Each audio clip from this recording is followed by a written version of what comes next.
Hey guys, and welcome to the Working Money channel. Stuart Alderati here on Twitter just released a photo of the SEC's misguided case following 2 years of Ripple's relentless defense. Pop goes the balloon. Stuart Alderati's comedic response to what's going on in the world today, most notably the Chinese spy balloon, in quotes, going down, after U.S. military personnel shot that down the other day, and, bringing it back to the fact that the SEC's case and their defense is popping like a hot air balloon that has just been pierced. So not much substance there. Some people responding here with some funny memes, some funny GIF images.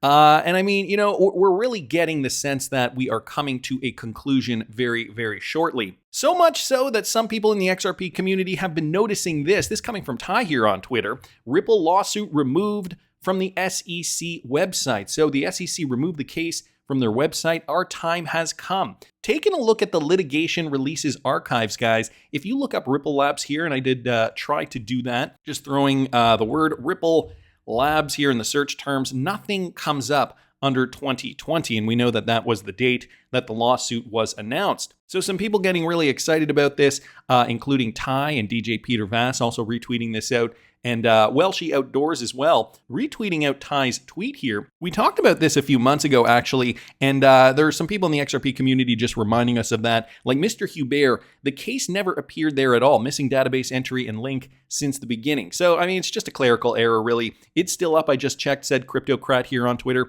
Sometimes the SEC is sloppy about issuing litigation releases when they issue a press release. The Ripple press release is available through a search of the press release page. So, you can find the press release here, December 22nd, 2020, the infamous day that the SEC announced the lawsuit against Ripple Labs, Inc. and its two executives for allegedly raising over $1.3 billion through an unregistered ongoing digital asset securities offering. And thankfully, we're near the end of this stupid lawsuit. So yeah, as all things SEC, just a very sloppy job here on their website and not really giving us the most recent information or even updating this mistake. I feel like at this point, they're probably just fed up. They're like, we're not going to win it anyway. Why even bother fixing the error? Anyway, wanted to thank Stuart Alderati, Ty, DJ Peter Vass, and Welshie Outdoors just for letting us know about this. Obviously, we have now confirmed it through the SEC webpage, and then of course the official statement and release here.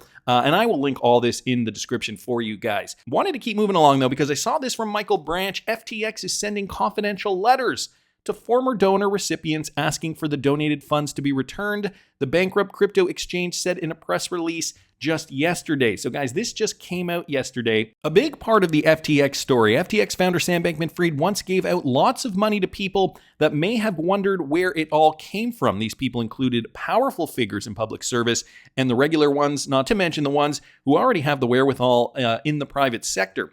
We're talking about hundreds of millions of dollars for giveaways. Was it bribe money, a gift, or for a good cause like charity? Who cares?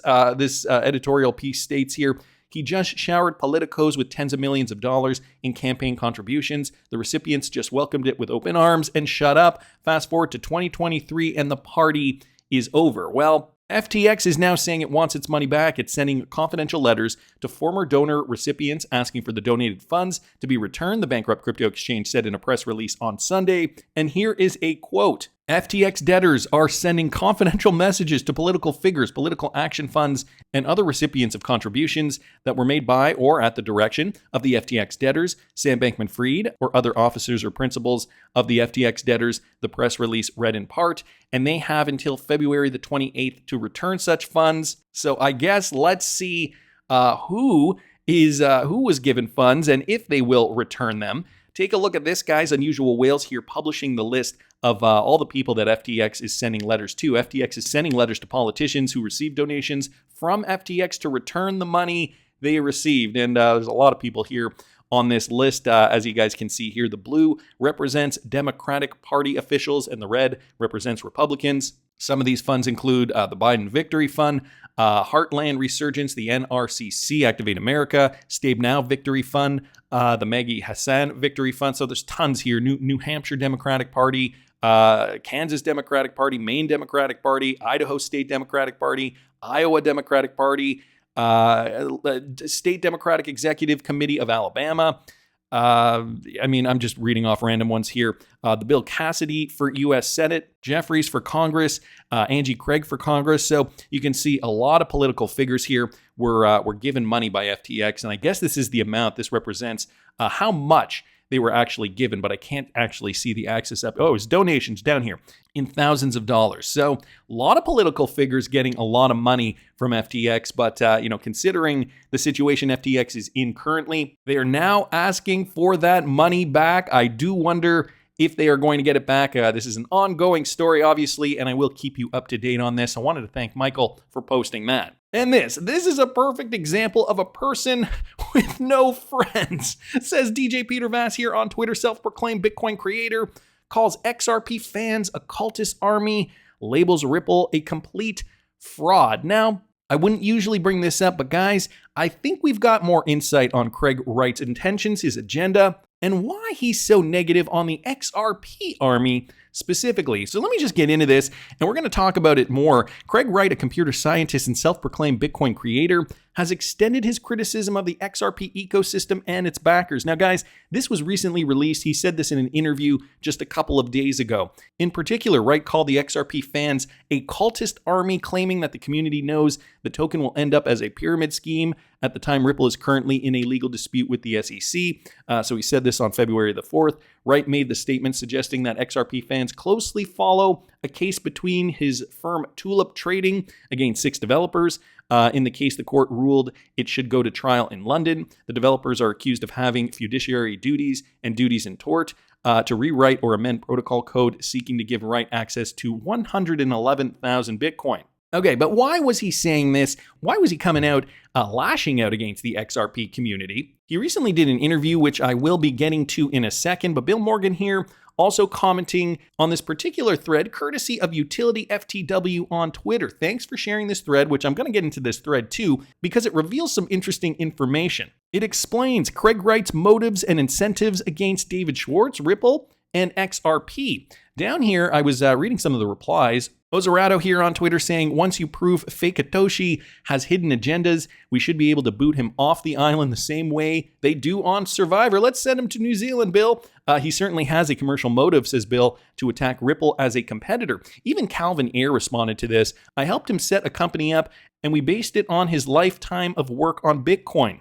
We bought thousands of white papers that make the core of the Satoshi IP that nChain has. So buying up white papers, buying up IP, intellectual property, and this coming from Calvin Ayre, who is an investor, founder of Ayre Group and CoinGeek.com, and also one of Craig Wright's former business partners. So more insight here on what happened. Now, guys, what did happen? Utility FTW, as I mentioned, wrote up this tweet thread, and it's really interesting to see and understand the connections here. You may have seen a recent tweet tussle between David Schwartz and Craig Wright. And so you guys probably remember that. Long story short, Craig Wright, aka Fake Toshi, has been going on an emotional and irrational rant against XRP, Ripple, and David. He has a clear vendetta. And so, just historically, you guys can see all the times, you guys can see here just some of the tweets that Craig Wright has tweeted about.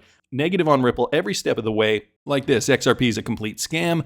No, you don't use court. When you use a comma, XRP is a con. XRP is the Ponzi used scam people to keep going. Ripple on life. Okay, life support. XRP, most useless banking technology product ever created from the time of tally sticks.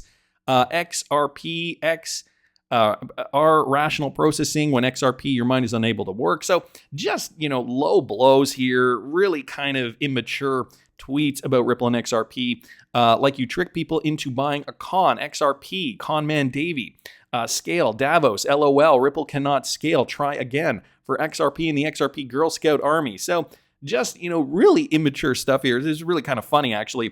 A day ago, I saw the following video come across my feed. If you're interested in hearing some severely biased content from CryptoCurrent77, I highly recommend the video. So he did an interview here with Craig Wright, Satoshi Nakamoto, or rather the self-proclaimed Satoshi Nakamoto, And I got to say that rumor has been debunked. I mean, I've done research on this channel and we found other evidence suggesting that Satoshi Nakamoto was 4 separate people, most likely a collaboration between David Schwartz, Ryan Fugger, and Jed McCaleb. And if you guys didn't catch the video I did on that a few months ago, I will link it up here in the top right-hand corner. But Craig Wright is claiming he is Satoshi Nakamoto for nearly the entire 50-minute interview. All we get is Rick serving up bait to Fakatoshi to bite and rant about his hate on XRP, Ripple, and David. The most vile statement came at about 1805. I'm not going to repeat this, but I'm going to keep going. Some other highlights include calling David a BS artist, a lying piece of crap, and a con man. Call the XRP army paid troll morons, too stupid to realize they're being fed crap. Does this sound like a stable mind to you? But something else got me thinking. And guys, here's where it gets really interesting. Craig started to talk about Yoshitaka Kitao, the CEO of SBI Holdings.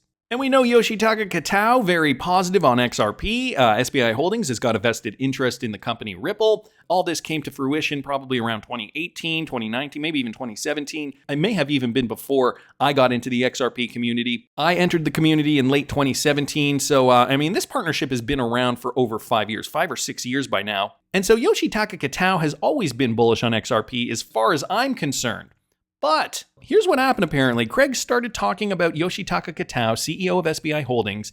Craig said, I've had dinner with him and his wife. He said, it's XRP worth a lot of our business. And Rick asks why. Craig said, because we can sell it and we can dump it all at once, it won't be worth anything.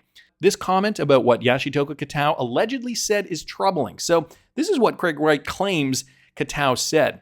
I can't confirm its truthfulness nor say it's a lie. What I can do is look at the facts and try to make sense of it. Now, for a guy that's been very bullish on XRP as far as I'm concerned, this makes no sense at all. And considering Craig Wright's reputation and his track record, all things to me say he's probably lying. So this comment about Yoshitaka Kitao, is troubling, as I mentioned. Let's first look at Fakatoshi's company, nChain Global. So this is Craig Wright's company. Take a look at their main focus. Their main focus here, guys, central bank digital currency, financial inclusion for the modern economy. Not only that, cross-border payments, secure, instant, and low-cost currency swaps between people and businesses. Sound familiar? CBDCs and cross-border payments. Is there another company with that same focus which is relevant to the topic? Yes, there is, obviously. Take a look at this, guys, directly from Ripple's website, cross-border payments, enabling cross-border money transfers and central bank digital currencies. Literally the exact same thing that nChain was trying to do here. As you may know, Ripple uses XRP and nChain uses BSV, which is Bitcoin SV. More competing interests, no doubt, keeping Fakatoshi up at night. So a bit of a competition here. nChain's infrastructure layer is Bitcoin SV, obviously a version of fork of Bitcoin. Meanwhile, XRP, utility for the new global economy. We know which cryptocurrency is better. Now, what is nChain's connection to SBI though? Well, 6 years ago, they had a partnership, but beyond this partnership, there hasn't been much news. It seems like the partnership was fruitless.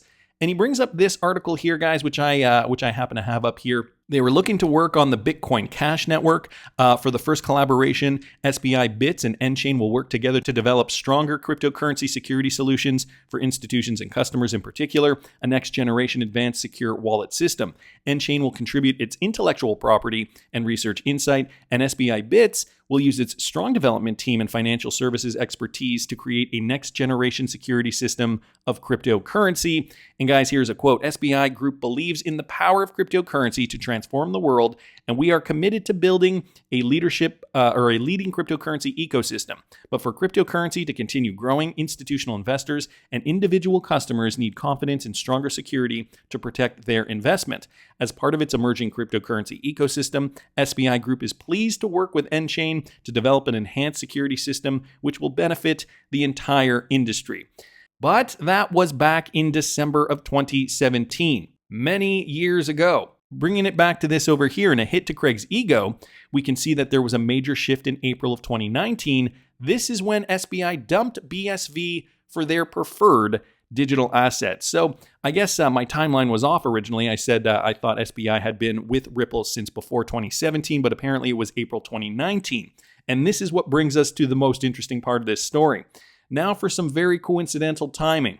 At almost the same time that SBI dumped Craig's baby at BSV in favor of XRP in April of 2019, we have Yoshitaka Kitao joining Ripple's board of directors. So at that time, he joined Ripple's board of directors, and here's just an article just to depict that. But wait, from CryptoCurrent77's video with Craig, we are led to believe that SBI's relationship with Ripple is simply a paid promotion, a surface-level business deal meant to scam off retail investors. Let's keep going. We can see Katao's interest in BSV here. And as a little joke, no results for BSV from Yoshitaka Katao. Clearly, when we look at Twitter and we do a search here, there is nothing here that he tweeted with regards to BSV. So 0 tweets about BSV. Contrast that with his interest in XRP, countless tweets and interest in this potential. So years of tweets of Yoshitaka Katao talking about XRP, and I can even vouch for this. I've seen them myself. Renewal of system for XRP international remittance services using ODL multi-tenant system enables connection with multiple remittance companies and crypto asset exchange companies. This was just from July of this year. So Yoshitaka Katao, very bullish on XRP. Now let's see the instances of XRP and Ripple versus BSV and nChain being mentioned on SBI Group's website. And so he does a tally here, just looking this up. You can see the numbers over here, 1,810 results, 839 results for these particular terms, Ripple and XRP respectively. Meanwhile, for nChain 58 and BSV, we've got 0. So he puts the stats here, no contest. Are you feeling the burn yet, Mr. Craig Wright? How about instances of SBI mentioned on Ripple's website versus nChain? nChain mentions SBI 0 times. Ripple mentions SBI 748 times.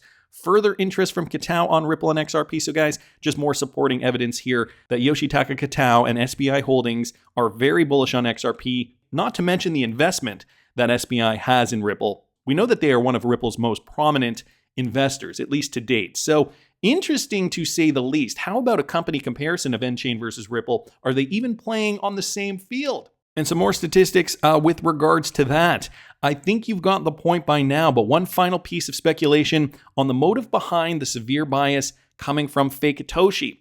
Perhaps it's because some of his hires have direct connections to the BIS Innovation Hub CBDC Challenge, a reach but food for thought. So another interesting connection here brought to us by Utility at UtilityFTW on Twitter. More interesting connections. And guys, I will link this in the description of the video if you want to look over it again. A wonderful job here from Utility. Again, thanks so much for posting this. Again, I can't disprove Craig's comments about SBI dumping XRP, but what I can say is that Craig certainly has reason to hate Ripple, XRP, and Joel Katz. So guys, maybe this is where all the hate is stemming from. Obviously, Ripple and XRP, a superior technology that has gotten Dr. Craig Wright super pissed off. The XRP community keeps thriving. And where's the Bitcoin SV community? Can I get some kind of response? Crickets, that's what I thought. But guys, that's just my opinion. I want to hear what you guys think. Please subscribe to the channel if you haven't already. Like the video if you like the content I'm providing. I always love hearing your comments. See you in the next one, guys.